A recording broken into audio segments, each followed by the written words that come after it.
Բուտաֆորիա է, այս նորը ինչ ձևավորում է, էական է, թե ով կլինի այդ կառույցի առաջին համարը, Նարեկի պարագայում այդ վստահություն չի ներշնչելու և մեր հանրությունը չի քվեարկելու այդպես, ընդհանրապես նոր ստեղծված կուսակցությունը քվեարկության արդյունքում կարող է լուրջ արդյունքներ գրանցել ու հաղթել մի պարագայում, եթե հեղափոխություն է անում։ Մնացած բոլոր պարագաներում ինքը լուրջ արդյունքներ չի կարող գրանցել։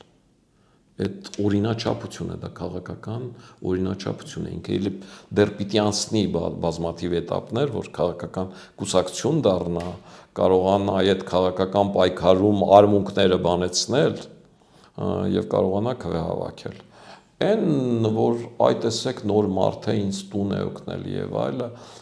իմ կարծիքով այս 2026 թվականի ընտրությունները աշխարհաքաղաքական լուրջ բովանդակություն են ունենալու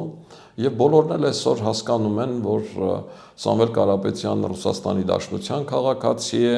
որ Սամվել Կարապետյանին պարզ օրինակ փորձում են Իվանիշվիլի դարձնել Հայաստանում և այն 22%-ը ինչ ուներ Ռոբերտ Քոչարյանը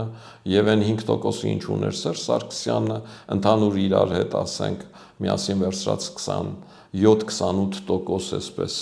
փոշիներով և այլով, այդ 28%-ը ոչ միայն այս ընթացքում չի ավելացել,